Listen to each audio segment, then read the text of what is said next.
All right, football fans out there, you're welcome to yet another installment of the Football Gazette podcast. Of course, you know the deal here. This is where we'll give you in-depth analysis on football happenings across the world, especially as it concerns European League. Top tiers this time around, we have English Premier League, La Liga, and of course the German Bundesliga. Okay, to start with,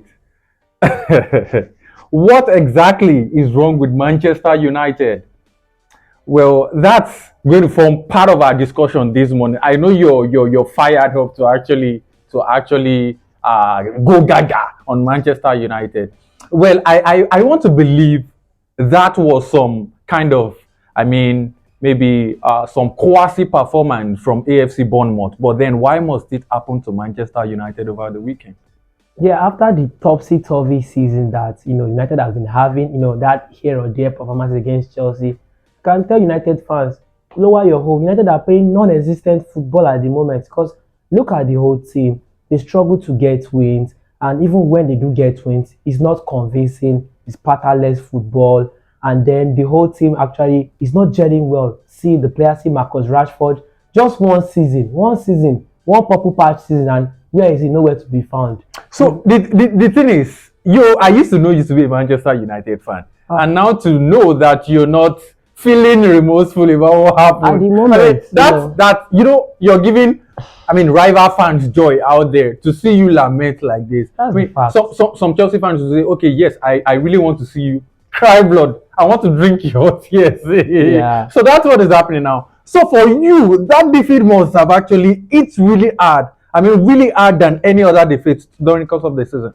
Yeah, it's actually did because if you take a look at the whole performance levels has not been so great, and then United just comes out from nowhere, out of the blocks, as if they were on steroids against Chelsea.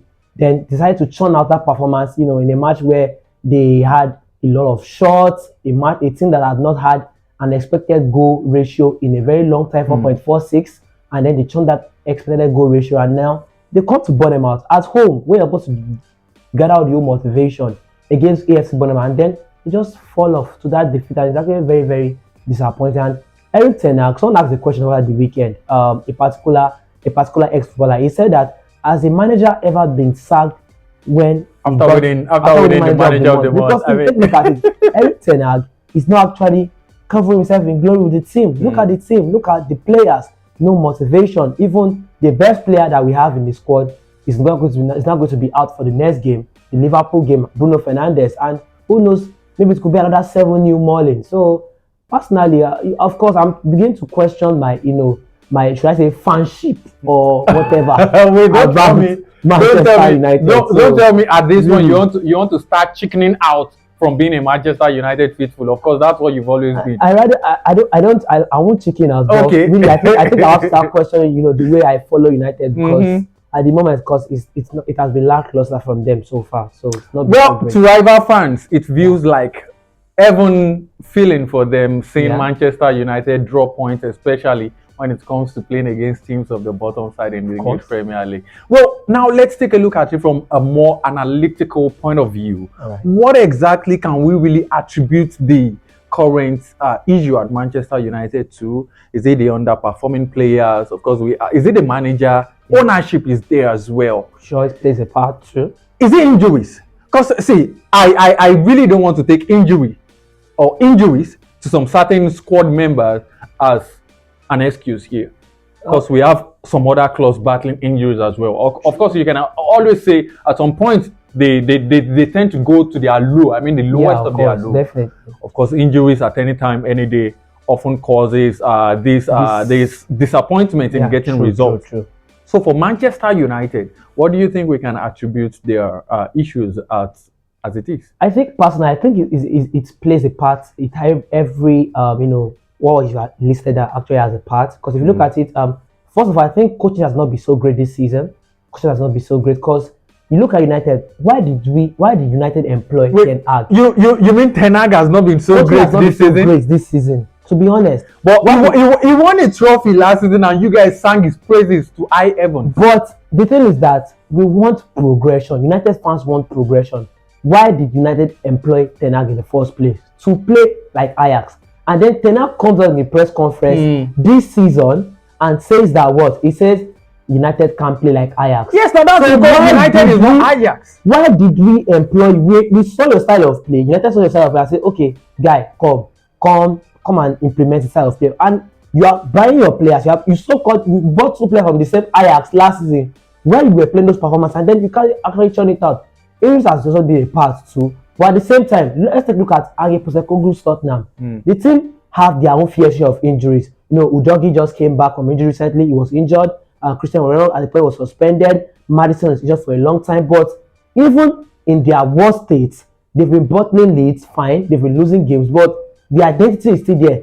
In less than 6 months, this is United 1 year plus, and we don't know where Ten Hag is taking us Like to. no identity. Come on, no identity. So my point is, moment, my point is it only those Ten Hag's players, head? those signings. Is it only Ten Hag's head who would start calling for now? How about Andre Onana?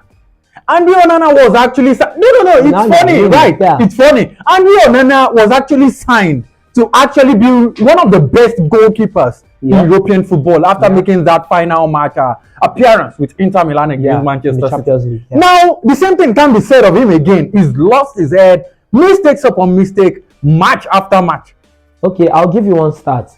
In the Premier League at the moment, I think Andre Onana is ranked 5th for preventing most expected goals. Even with that that's my point in Manchester United fans. Wait, even with that bad United defense, okay, is ranked 5th plus 2.8, preventing plus 2.8 expected goals. See, that's my point now. I think that's talking about the stats, but performance-wise, the sort of goals Onana actually concedes. I mean, it's annoying. It's football's error. You get? That's annoying.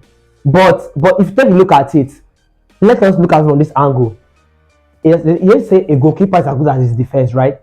Every match week, look at that. Every match week, they're always shopping and changing the defense. If Dallas is not playing left back today, he will play right back tomorrow. Lindelof will play left back next week. Reguilon will play left back next 3 weeks. Then Maguire comes, he starts. Tomorrow it can be Varane, Lindelof. So this things will affect the game of a goalkeeper. Whereas at Inter Milan, he had a regular back four, the likes of Di Marco, and co that he actually had. But really, for me, affect Onana, and I don't think the defense has covered in much glory. He has no fair share of errors. True. For me, I want to believe, regardless of the defense pairing, I want to believe the errors Andre Onana is usually prone to, especially in the recent past games now, are really short of being errors by his lofty standards. From a professional, I mean, they are belittling for him. But then that's that about Manchester United, and of course issues going on at that particular end of Manchester.